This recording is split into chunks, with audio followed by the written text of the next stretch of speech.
o fato, ou questionando se ele de fato existiu, e se ele existiu, onde é que ele passou a sua adolescência e mocidade, já que há uma lacuna nos evangelhos a respeito disso. Mas agora eu gostaria de falar de uma outra questão.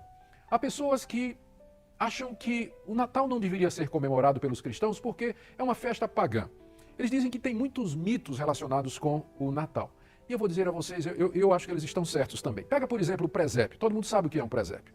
No presépio você tem lá Maria e José, o menino Jesus deitado numa manjedoura, 3 reis magos trazendo ouro, incenso e mirra, ao lado estão os pastores e cercados por animais domésticos. Mas será que esse quadro ele representa a realidade que nos é apresentada pela Bíblia? Eu acho que não. Em primeiro lugar, os reis magos, a Bíblia não diz que eles eram reis, não diz que eles eram 3, e quando eles vieram visitar Jesus, foi somente 2 anos depois que Jesus nasceu. Portanto, representar os magos como 3, com coroas na cabeça, ao lado dos pastores, de fato é uma imprecisão histórica, porque os pastores visitaram Jesus lá em Belém, no nascimento de Jesus, e os magos vieram do Oriente e já visitaram Jesus em Nazaré, quando ele tinha 2 anos de idade. Uma outra coisa que se questiona a respeito do Natal é a figura de Papai Noel. E de fato, Papai Noel não tem nada a ver com o Natal. Eu lhe garanto que Papai Noel não estava lá quando Jesus nasceu. Papai Noel é uma figura que se introduziu no Natal e que tem origem na Europa, no Santo Nicolau, ou São Nicolau, que era uma figura muito conhecida que nessa época do ano, em dezembro, ele costumava distribuir mimos e presentes para as crianças carentes. Na Holanda, por exemplo, ele é conhecido como Sinterklaas e a festa dele é 6 de dezembro. Por causa dessa associação com o Natal, Papai Noel entra como parte da figura, de uma figura popular, junto com o nascimento de Jesus, mas não tem absolutamente nada a ver com a pessoa de Jesus, e nem a famosa árvore de Natal também, que é agregada a todo o imaginário do Natal pela cultura popular, e muito menos a troca de presentes, que talvez se baseie no fato de que os magos levaram presentes para Jesus. Daí vai uma longa distância para que nós troquemos presentes entre nós. Se fôssemos seguir a figura, nós teríamos que dar presentes a Jesus. E que presente maior do que a nossa própria vida. Mas tem uma outra coisa também que se questiona a respeito do Natal, que é a data de 25 de dezembro. Porque fato é que essa data foi estabelecida pelo imperador Constantino, no século IV, quando ele declarou o Império Romano como sendo oficialmente cristão, porque não podia mais considerar o cristianismo como uma religião proscrita, dado ao seu crescimento e a influência do cristianismo, inclusive dentro da própria corte do imperador. Vencido pelo poder do cristianismo, Constantino então declara que o seu império é cristão. Só que havia um problema. O paganismo era muito forte no império cristão. E eles adoravam o sol. Havia uma festa ao deus Sol, chamado de Saturno, que era a festa da Saturnália e que é comemorada em 25 de dezembro. O imperador então toma essa festa e a transfere para o cristianismo e fica então como sendo a data do nascimento de Jesus. Muitos cristãos então, por causa da origem pagã da data e por causa desses acréscimos culturais que não tem nada a ver com a realidade do Natal, acreditam que os cristãos não deveriam celebrar o Natal. Eu, porém, não vejo assim. Eu vejo o cristianismo como uma religião poderosa que se acultura e é capaz de purificar os elementos da tradição e das culturas onde ele se insere e usá-los para o bem. O Natal é uma festa, é um momento muito oportuno para a celebração do nascimento do Filho de Deus, é um momento muito oportuno para a confraternização, para se fazer um levantamento da nossa vida, do ano que passou e nos prepararmos para o ano que vem, debaixo das bênçãos e da graça e da misericórdia de Deus. É claro que nós devemos nos lembrar desses elementos culturais que entraram no Natal e que não tem nada a ver com a festa inicial. Não devemos mentir aos nossos filhos dizendo que Papai Noel existe. E podemos então aproveitar estes elementos e usá-los como ponte de contato para falar a respeito do real sentido do Natal.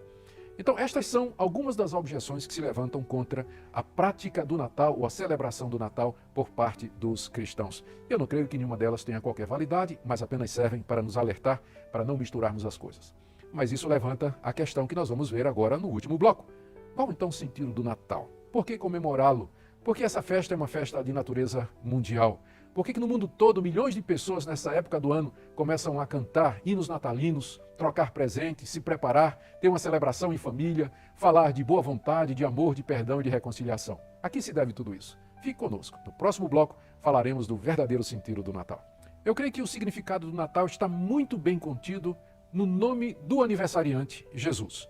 No Evangelho de Mateus, no capítulo 1, nós temos o relato da Anunciação, em que um anjo aparece a Maria, aparece a José, e diz que a sua esposa Maria está grávida, dará à luz um filho que é o Filho de Deus, e que o nome dele deverá ser Jesus. E o anjo explica, porque ele salvará o seu povo dos seus pecados. O que tem Jesus com salvação de pecados? Por que esse nome dado pelo anjo por ordem de Deus? A palavra Jesus, o nome Jesus, na verdade, era um nome muito comum naquela época, como Ricardo, João, Pedro. Não era um nome especial, mas era um nome grego, que é a tradução do nome hebraico Josué, que vem do verbo grego yashar, que significa salvar. Então, Josué significa aquele que salva, em hebraico. E a tradução para o grego é exatamente Jesus. Então, Jesus significa aquele que salva ou salvador. Foi por isso que o anjo disse que o nome do filho de Maria deveria ser Jesus, porque ele salvaria o seu povo dos seus pecados. Quando nós pensamos nessa expressão do anjo, ele salvará o seu povo dos seus pecados, a primeira pergunta que nos vem à mente é: nós precisamos de salvação dos nossos pecados? O que é que há de tão ruim no pecado, ou o que é que há de tão errado que nós fazemos que nos coloca na necessidade de salvação? A resposta é muito simples. De acordo com a Bíblia, o pecado é a transgressão da lei de Deus. Significa você fazer aquilo que Deus disse que você não deveria fazer e você deixar de fazer aquilo que Deus disse que você deveria fazer. Por exemplo, os 10 mandamentos. Quando Deus diz assim, não terás outros deuses diante de mim, na hora que você adora outros deuses, você quebrou a lei de Deus e cometeu o pecado. Mas a lei de Deus também diz, respeite o seu pai e sua mãe, respeite as autoridades. Quando você desrespeita seu pai e sua mãe, quando você ofende seu pai e sua mãe, você quebrou a lei de Deus e cometeu pecado também. Para sermos honestos, não existe pessoa alguma que tenha jamais cumprido a lei de Deus com perfeição. Todos nós fazemos o que Deus diz que não deve ser feito ou deixamos de fazer aquilo que Ele diz que nós devíamos fazer. Não há nenhuma pessoa que com perfeição cumpra os mandamentos de Deus. É por isso que a Bíblia diz, todos pecaram, não há um justo, nenhum sequer. O problema é que o pecado traz uma consequência. E a consequência é essa, que ele nos afasta de Deus e nos coloca debaixo do justo juízo de um Deus santo e verdadeiro. E é disso que nós precisamos ser salvos, da consequência do nosso pecado. E a consequência é a morte e a condenação eternos por causa da nossa incapacidade de obedecer a Deus, incapacidade essa voluntária, porque nós pecamos porque queremos. Jesus é chamado de Salvador porque ele veio nos salvar das consequências tristes dos nossos pecados. E ele nos salva, em primeiro lugar, da culpa dos nossos pecados, porque os pecados nos tornam culpados diante de Deus. De que maneira ele faz isso? A Bíblia nos diz que lá na cruz do Calvário, Jesus Cristo, como nosso representante, recebeu o justo castigo que nós merecemos. A culpa que era nossa foi lançada sobre ele, e ali ele sofre, ele experimenta na sua carne e na sua alma todo o sofrimento que nos é devido. O sofrimento que eu deveria passar e que você deveria passar. Jesus então nos livra da culpa do pecado, mas ele também veio nos livrar de um outro aspecto do pecado. O pecado é um poder que domina a pessoa.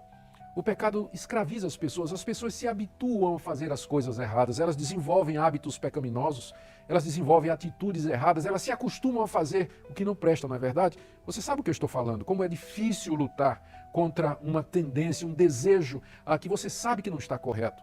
Pois bem, Jesus é chamado de Salvador, porque ele também veio nos livrar do poder do pecado. Ele veio nos providenciar um poder extraordinário acima do nosso, que é capaz de vencer as paixões, os desejos e as vontades que não estão de acordo com aquilo que Deus revelou na sua palavra. Então, ele não somente nos livra da culpa do pecado, mas ele também nos dá poder para nos livrar do poder intrínseco do pecado em nós, da nossa inclinação para o mal. Deixa eu explicar melhor. A Bíblia diz que ele ressuscitou dos mortos para uma nova vida. Ele ressuscita com o poder da vida eterna. Quando nós estamos unidos a Jesus, o poder da ressurreição vem a nós e nós podemos dominar essa tendência que está em nós. Mas há um terceiro elemento. O pecado está em nós, está em mim, está em você. Nós não temos como nos livrar dele. Vamos estar nessa briga até o último dia da nossa existência. Mas Jesus um dia nos livrará da presença do pecado. Porque quando ele ressuscitou dos mortos, ele ressuscitou para uma nova vida perfeita, onde o pecado não existe mais. E ele prometeu que um dia ele também ressuscitaria os que são seus e lhes daria um corpo perfeito, imortal, incorruptível, sem a presença do pecado. Portanto, ele é um salvador completo. Ele salva da culpa do pecado, do poder do pecado e da presença do pecado. É por isso que a gente celebra o Natal.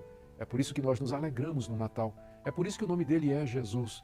E é por isso que eu lhe peço que nesse final de ano, na época do Natal, quando você estiver com sua família, quando você estiver lá naquela ceia gostosa, trocando presentes, ou com seus amigos, celebrando o Natal de alguma maneira, pare para pensar nisso. Não somos nós que estamos dando presentes uns aos outros, mas é Deus que nos deu um presente. E esse presente é Jesus, o Salvador. E que seja um momento muito especial na sua vida, porque você sabe tão bem como eu, que você é um pecador, como eu sou também, e que nós precisamos de salvação, precisamos de perdão e de libertação. É esse o espírito do Natal. Muito obrigado pela sua audiência ao nosso programa durante esse ano. Desejo um Natal feliz e abençoado para você e um ano novo cheio de bênçãos, sob a proteção de Jesus, que nos livra da culpa, do poder e da presença do pecado. Até o ano que vem. Deus o abençoe.